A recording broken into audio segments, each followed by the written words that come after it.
வணக்கம் வாசகர்களே! என் கற்பனைகளின் எதிரொலியை உங்கள் காதுகளில் சேர்க்கும் ஆண்டாள் வெங்கட்ராகவன் ஒலிப்புத்தக தளத்திற்கு உங்களை அன்புடன் வரவேற்பது உங்கள் ஆண்டாள். இன்னைக்கு நாம கேட்க போற கதை காந்தனின் குழவி அவள். கதையின் குரலாய் நான் ஆர்ஜே காமாட்சி. இந்த கதை உங்களுக்கு பிடிச்சிருந்தா லைக் பண்ணுங்க, ஷேர் பண்ணுங்க, கதையை பத்தின கருத்துக்களை கமெண்ட் பண்ணுங்க. மறக்காம சேனலை சப்ஸ்கிரைப் பண்ணிட்டு பக்கத்துல இருக்க பெல் ஐகானை தட்டி விடுங்க. வாங்க கதை கேட்டு ரசிக்கலாம். அத்தியாயம் 1.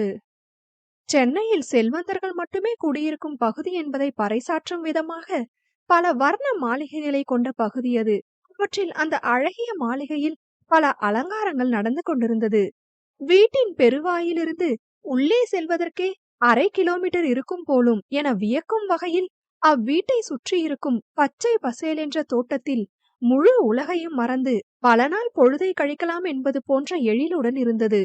வீட்டின் முன் செயற்கை நீரூற்று, தோட்டத்தில் சிறு அல்லிக்குளம், குழந்தைகள் விளையாடுவதற்கு சிறிய திடல் என அனைத்தும் இருந்தது அத்தோட்டத்தில். அவற்றை ரசித்துவிட்டு அவ்வீட்டினுள் நுழைய நேரெதிரே ராஜ தோரணையில் முதல் தளத்திற்கான படிக்கட்டுகள் இருந்தன.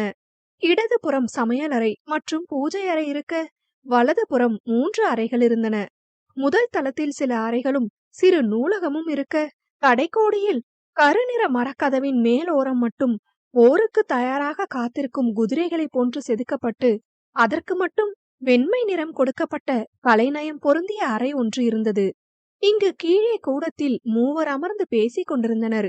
யஷ் ஒத்துக்கிட்டானாமா என யாதவ் வினவ, அவன் ஒத்துக்காம செய்ய முடியும்னு நீ நினைக்கிறியா என யமுனா வினவினார். எல்லாம் சரிதாம்மா, ஆனா பொண்ணு ரொம்ப சின்ன பொண்ணா இருக்கே, இதெல்லாம் அவனுக்கு தெரியுமா என யாதவ் வினவ, அதெல்லாம் எனக்கு தெரியாதுப்பா, ஆனா எந்த விஷயத்தையும் யோசிக்காம அவன் முடிவெடுக்க மாட்டான் என்று யமுனா உறுதியுடன் கூறினார். அவர் யமுனா யுவராஜ் கிருஷ்ணா.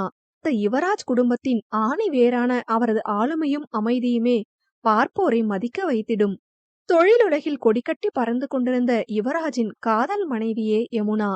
யுவனா இண்டஸ்ட்ரீஸ் என்ற பெயரே தொழில்துறையில் சூடு பறக்க பேசப்படும் நிறுவனம் என்ற பெயரை உருவாக்கி மிளிர்ந்த யுவராஜ் தனது உடல்நலம் காரணமாக மரண படுக்கையை அடைந்த காலம்.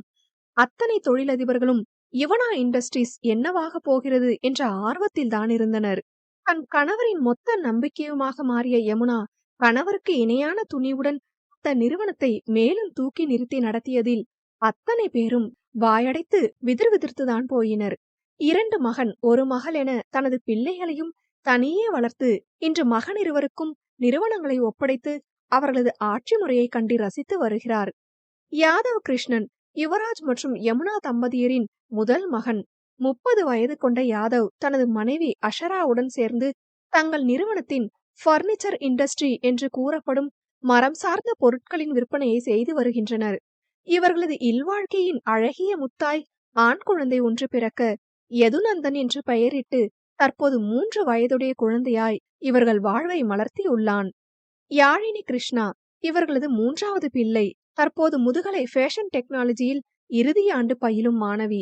இவர்களது 2ஆம் மகனே யஷ்வந்த் கிருஷ்ணா. இரும்பினையும் தீ கொண்டு இலக வைத்திடும் யுத்தி இருப்பின் இந்த இரும்பனை இலக வைக்கும் தீ அவள் யாரோ என்று பெருமூச்சு விடும்படியான ஒருவன். தேவைக்கு மட்டுமே புன்னகையை சிந்துபவன்.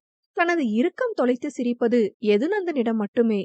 மன்னிப்பு என்ற வார்த்தையை உதிர்க்க அவனது இறுகிய இதழ்களுக்கு பழக்கம் இல்லாததால் அவ்வார்த்தையை உதிர்க்க வேண்டிய சூழ்நிலையே கொண்டு வராதபடி எதிலும் நேர்மையாகவும் சரியாகவும் காய் நகர்த்தி பழகியவன். அவன் ஒரு முடிவை எடுத்துவிட்டால் அது தவறாக இல்லாத பட்சத்தில் அவன் தாயால் கூட அதை மாற்றி அமைக்க இயலாது. திருமணம் செய்து கொள்வதில் விருப்பம் இல்லாதவன் தற்போது திருமணத்திற்கு சம்மதம் கூறியிருந்தது தாய் அவளுக்கு அதிர்ச்சியாக தான் இருந்தது. தொழில் தொழில் என்று அந்த போக்கிலேயே சென்று கொண்டிருந்தவனுக்கு அவனைப் போல தொழிலென்றே சுற்றும் ஒருத்தியை கட்டி வைக்க கூடாது என்பதற்காகத்தான் தொழில்துறையில் அவனை திருமணம் செய்து கொள்ள முண்டியடித்த பெண்களை தவிர்த்திருந்தார். தற்போது வந்த சம்பந்தம் அவர் மனதிற்கு பிடித்திருந்த போதும் உள்ளுக்குள் இத்தனை சிறு பெண்ணை தன் மகனுக்கு கட்டி வைப்பதில் அவருக்கு சிறு நெருடல்தான். அதுவும் அப்பாவியான முகத்துடன் வெள்ளந்தியாக சிரித்த அந்த பூவவள் தன் மகனது முரட்டு குணத்தை ஏற்று வாழ்வாளா என்ற தயக்கம் இருந்த போதும் அவளை விட்டுவிட மனமில்லை. எத்தனை படித்த மேதையாக இருந்தாலும் அவரும் சராசரி தாய்தானே. தன் மகன் என்ற சுயநலம்தான் முதலில் எட்டி பார்க்க சம்மதம் கூறியிருந்தார்.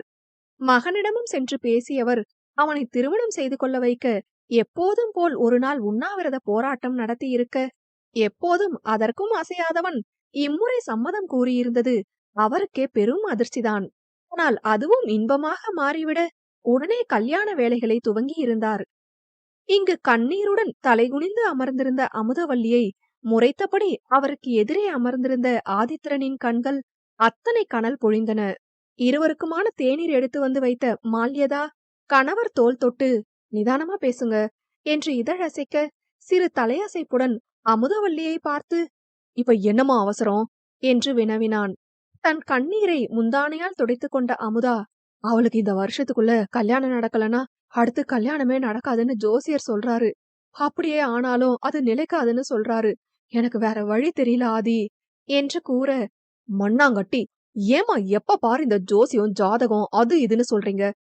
இதெல்லாம் உண்மை கிடையாதுமா" என்று ஆற்றாமையுடன் கத்தினான். "இப்படி நினைச்சுதான் என் முதல் பொண்ணோட வாழ்க்கை சீரழிஞ்சு போச்சு" என்று அவர் கூறுகையிலேயே, "இங்க யார் வாழ்க்கையும் சீரழியல. நான் என்ன செத்தா போயிட்டேன்? நல்லாதானே இருக்கேன்" என்றபடி உள்ளே வந்தாள் ஆத்ரிகா. அவளை கண்ணீருடன் நிமிர்ந்து பார்த்த அமுதாவிற்கு வார்த்தைகள் தொண்டை குழியில் சிக்கி சண்டித்தனம் செய்ய, ஆதியின் அருகே வந்தமர்ந்தவள், "என் வாழ்க்கைக்கு என்னம்மா? நான் என் பொண்ணோட சந்தோஷமா ஒரு வாழ்க்கையில தான் இருக்கேன். நீங்க சொல்லும்படியான சீரழிவு என் வாழ்க்கையில இல்ல" என்று நிமிர்வுடன் கூறினாள். தங்கையை பெருமையுடன் ஒரு பார்வை பார்த்தவன், "மா, ஆரம்பத்துல இருந்தே நீங்க அஞ்சு வாழ்க்கையில தப்புக்கு மேல தப்பு செஞ்சுட்டு இருக்கீங்க. இது வேண்டாம். அவ சின்ன பொண்ணு. உடல் அளவுல மட்டும் சொல்லல, மனசளவுலயும் அவ இன்னும் வளரல" என்று கூற, ஆக்ரோஷமான பார்வையுடன் அவனை ஏறிட்டவர், "சொன்னா புரிஞ்சுக்கோடா. ஏற்கனவே ஒருத்தியோட வாழ்க்கை இப்படி மாறி போனதை நினைச்சு உள்ளுக்குள்ள குற்ற உணர்ச்சியில குன்றி போயிருக்கேன். இப்ப இன்னொருத்தி வாழ்க்கையும் அழியறத என்னால பார்க்க முடியாது. காலம் பூரா அது என்ன உறுத்திக்கிட்டே இருக்கும். நான் அவங்க வீட்ல பேசிட்டேன். இதுதான் என் முடிவு. என் பொண்ணு நான் சொன்னா யாருக்குனாலும் கழுத்தை நீட்டுவா. முடியாது, வேணாங்கிறத அவ சொல்லட்டும்" என்று கத்திவிட்டு எழுந்து சென்றார். செல்லும் தாயை பார்த்த ஆத்ரிகா, "நீங்க சொன்னா யாருக்கும் அவ கழுத்தை நீட்டுவாதான். ஆனா அஜு சொன்னா அவ உங்களைய கூட தவிர்த்துட்டு போகவும் தயாரா இருப்பா" என்று கூற, மின்சாரத்தை மிதித்தது போன்ற அதிர்வு அவருள் பரவியது. ஆம், உண்மைதானே. தன் மகளுக்கு தனது சொல்லை விட அர்ஜுனின் சொல்தானே வேத வாக்கு என்று எண்ணியவர், "அஜு வரட்டும், பேசிக்கலாம்" என்றதோடு சென்று விட்டார். ஆத்ரிகாவும் கோபத்தோடு எழுந்து சென்றுவிட, தங்கள் வீட்டில் நடக்கும் பெரிய பெரிய விடயங்களில் கூட தனக்கு உரிமை இல்லாததை எண்ணியும், நடந்து முடிந்த கசப்பான சம்பவங்களை எண்ணியும் ஆதியின் மனம் கனத்து போனது. சில வருடங்களுக்கு முன்பு எத்தனை எத்தனை ஆனந்தமாக காட்சியளித்தது இந்த வீடு என்று எண்ணுகையிலேயே அவனுள் ஒரு விரக்தியான உணர்வு பரவியது. தனது மனைவியையும் தங்கையையும் அமர்த்தி கைகளில் வளையல் பூட்டி பட்டு கன்னங்களில் சந்தனம் பூசி வகை வகையாய் புகைப்படம் எடுத்துக் கொண்டிருந்தனர். 7 மாத கர்ப்பிணியாக தாய் வீட்டிற்கு ஒரு வாரம் தங்கி செல்ல வந்த ஆத்ரிகாவையும், 9 மாத கர்ப்பிணியாக வலை பூட்டி அமர்த்தியிருந்த மால்யதாவையும் கண்களில் புன்னகையோடு பார்த்து கொண்டிருந்தனர் அக்குடும்பத்தினர். ஆனந்தன் மற்றும் அமுதவல்லி தம்பதியினருக்கு திருமணமான ஒரே ஆண்டில் ஆதித்யன் மற்றும் அடுத்த ஆண்டில் ஆத்ரிகா என்று 2 பிள்ளைகள் பிறந்திட இன்பமாக தங்கள் வாழ்வை வாழ்ந்து வந்தனர். இன்பமாக சென்றவர்கள் வாழ்வில் எதிர்பாராத விதமாய் முளைத்த உயிர்களே அஞ்சனா மற்றும் அர்ஜுன். ஆத்ரிகா பிறந்த பின்பு குடும்ப கட்டுப்பாடு சிகிச்சை செய்திருந்த அமுதா 7 வருடம் கழித்து கர்ப்பம் தரித்தது பெரும் அதிர்ச்சியான தகவலாயிருக்க, பிறகு சிகிச்சை முறையாக செய்யப்படாததால் ஏற்பட்ட பிசகில் மீண்டும் அவர் கருவுற்றதும், அதுவும் அது இரட்டை உயிர் என்றதும் தெரிய வந்தது. சரி என்று அக்குழந்தைகளை சந்தோஷமாக ஏற்றுக்கொண்டு சுமந்தவருக்கு 9ஆம் மாத தொடக்கத்திலேயே வலியெடுத்திட மருத்துவமனையில் சேர்க்கப்பட்டார். பனிக்குடம் உடைந்தும் குழந்தைகள் வெளியே வராததால் அறுவை சிகிச்சை செய்தே 2 உயிர்களையும் இப்புவிக்கு கொண்டு வந்தனர். இன்பமாக பயணித்த வாழ்வில் அடுத்து வந்து சேர்ந்த அபார நிகழ்வே அவர்கள் வாழ்வின் முதல் வெடியாக அமைந்தது. பள்ளி சென்றிருந்த அஞ்சனாவை காணவில்லை என்பதுதான் அச்செய்தி. பள்ளி கிரவுண்டில் விளையாடிக் கொண்டிருந்த அர்ஜுன் நேரமானதால் அஞ்சனாவின் வகுப்பிற்கு சென்று அவளை அழைத்து கொண்டு புறப்பட இருக்க, அங்கு அவள் இல்லை. ஆதி வந்து அழைத்து சென்றிருப்பான் என்று நினைத்த அர்ஜுன் வீட்டிற்கு வந்துவிட, அனைவரும் அவனிடம் அஞ்சனா எங்கே என்று கேட்டு திடுக்கிட வைத்தனர். அஞ்சனாவை காணவில்லை என்பது புரிய வர காவல் நிலையத்தில் புகார் கொடுத்திட்டு அனைவரும் அவளை தேடி அலைந்தனர். ஒரு இரவு முழுதும் அவர்களை தவிக்க விட்டு மறுநாள் காலை காவலர்களால் மயங்கிய நிலையில் வீட்டிற்கு கொண்டு வரப்பட்ட 5ஆம் வகுப்பு சிறுமியை கண்டு அனைவரும் பதறிப்போக, அப்போதே அவளை மட்டுமல்ல, அவளது சக மாணவியும் சேர்த்து கடத்தப்பட்டது தெரிய வந்தது. அந்த சின்னஞ்சிறு சிறுமி தன் சொந்த தாய்மாமாவால் கற்பழிக்கப்பட்டு இறந்து போனதையும், அதை நேரில் பார்த்து பயந்து அரண்டு போன அஞ்சனாவையும், அவன் தன் இச்சைக்கு பயன்படுத்த இருந்த நேரம் காவலர்கள் அவர்களை கண்டுபிடித்து விட்டதையும் கூற, கேட்ட அனைவரும் அதிர்ந்து போயினர். அதிலிருந்து அவளை மீட்டெடுப்பதே அவர்களுக்கு பெரும் போராட்டமாக மாறிவிட, வெளியே செல்லவே அஞ்சிய மகளுக்கு வீட்டிலேயே படிக்க ஏற்பாடு செய்தனர். அவள் கவனத்தினை படிப்பு, கலைகள் என அதன்புறம் திருப்பிய அமுதா செய்த மாபெரும் தவறு அவளுக்கு சொல்லிக் கொடுக்க வேண்டிய பலதை தவிர்த்ததுதான். பூ பெய்திய மகள் கேட்ட கேள்விகள் எதற்கும் முறையான பதில்களை கூறாது, அவளது பாதுகாப்பிற்கு என்ற பெயரில் அவளை ஏதும் தெரியாத வெகுளியாகவே வளர்த்தார். தட்டி கேட்ட கணவன் மற்றும் மகளையும், என் மகளை எப்படி வளர்க்கணும்னு எனக்கு தெரியும் என்று கடிந்து விட்டு நகர்ந்திருந்தார். பள்ளி சென்றுவிட்டு மீண்டும் வரும் அர்ஜுன் மட்டுமே அஞ்சனாவின் ஒரே பிடிமானம். அவனது வயதிற்கு அவள் வளரும் விதம் தவறு என்பதெல்லாம் அவனுக்கு தெரியாத ஒன்றாக இருந்த போதும், ஒரு கட்டத்திற்கு மேல் தங்கை கூண்டு கிளியாக வளருவதை புரிந்து கொண்டு வீட்டில் தர்க்கம் செய்ய துவங்கினான்.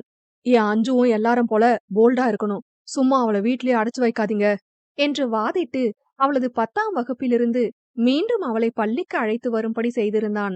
அப்போதும் யார் எது கொடுத்தாலும் வாங்கக்கூடாது, பசங்க கிட்ட பேசக்கூடாது, சிரிக்க கூடாது, மாதவிடா காலத்துல ரொம்ப ஜாக்கிரதையா இருக்கணும், முக்கியமா அர்ஜுன கேட்காம எதுவும் செய்யக்கூடாது என்று அவள் மனதில் ஆழ பதித்து அனுப்பி இருந்தார். பிற மாணவிகளுடன் பயில்கின்றாள் என்ற பெயரில் அவளும் பள்ளி சென்று வந்தாள். ஆனால் அவளது வெகுளித்தனம் மாறவும் இல்லை, மறையவும் இல்லை. பிற ஆடவர் தன்னிடம் அத்துமீறி தொடுகையில் இசைந்து கொடுக்கும்படி நடந்து கொள்ளக்கூடாது என்று தெரியும். ஆனால் அது ஏன் என்று அவளுக்கு தெரியாது. மாதம் மாதவிடாய் என்ற ஒன்று தன் உடலில் நிகழும் என்று அவளுக்கு தெரியும். ஆனால் அதன் வேலை என்ன என்பது பற்றி ஏதும் தெரியாது. சுருக்கமாக சொல்ல போனால் அவள் ஒரு வளர்ந்த குழந்தை. அர்ஜுனுடன் பள்ளி சென்ற பிறகு தனது பயம் துறந்து அனைவரிடமும் சகஜமாக பேசி பழகினாள். யாரேனும் தேவையற்று தன்னை குறை கூறினாலோ ஏமாற்றுவது தெரிந்தாலோ தட்டி கேட்கும் தைரியம் வரப்பெற்றாள். ஆனால் உடலளவில் நிகழும் மாற்றங்களை பற்றி எந்த ஒரு அறிவுமற்ற குழந்தையாகவே இருந்தாள். இருப்பினும் அவளது இந்த மாற்றம் குடும்பத்தை ஓரளவு நிம்மதியடைய செய்த நேரம்தான் வந்து சேர்ந்தது ஆத்ரிகாவின் கணவனிடமிருந்து விவாகரத்து கடிதம். முதல் காதலியை சந்தித்ததாகவும் இனி அவளுடன் தான் தனது வாழ்வு என்று கூறியிருந்தவன் இந்த விவாகரத்திற்கு எவ்வளவு பணம் ஈடாக கேட்டாலும் கொடுப்பதாக கூறியிருக்க, சிங்க பெண் அவள் சிலிர்த்து போனாள். நேரே அவன் வீட்டை அடைந்த ஆத்ரிகா தனது திருமாங்கல்யத்தினை அவன் கண்முன்னே கழற்றி, இதுக்கு அர்த்தம் தெரியாத ஒருத்தனோட வாழ்ந்ததை நினைச்சு வெக்கமா இருக்கு, இனியும் உன் கூட வாழ்றது உனக்கு எப்படியோ, ஆனா எனக்கு அசிங்கம் என்றவள் விவாகரத்தில் கையெழுத்திட்டு கொடுத்து வந்திருந்தாள். ஜாதகத்தில் அவளுக்கு கல்யாண காலம் இல்லை என்று ஜோதிடர்கள் கூறியதெல்லாம் நம்பிக்கை கொள்ளாது திருமணம் நடத்தியதால்தான் இத்தனை பிரச்சனையும் என்று நம்பிய அமுதா வெகுவாக ஒடிந்து போய்விட, ஆனந்தனும் ஒரே வருடத்தில் உடல் நலம் குன்றி காலமாகினார். குழந்தை பிரசவித்த 1 வருடம் தாய் வீட்டில் இருந்த ஆத்ரிகா அடுத்த வருடமே தனக்கு ஒரு வேலையையும் அருகிலேயே வாடகைக்கு ஒரு வீட்டையும் பார்த்து கொண்டு குடிபெயர்ந்திருந்தாள். எனக்கு நீ இவ்ளோ சொத்து சுகம் இருக்கலாம், என்ன வச்சு சோறு போட உங்ககிட்ட கோடிக்கணக்குல பணம் இருக்கலாம், ஆனா அதுல உட்கார்ந்து சாப்பிடுறது எனக்கும் பெருமை இல்ல, என் குழந்தைக்கும் பெருமை இல்ல என்று கூறியவள் அதே வைராகியத்தோடுதான் இன்னமும் இருந்து வருகிறாள்.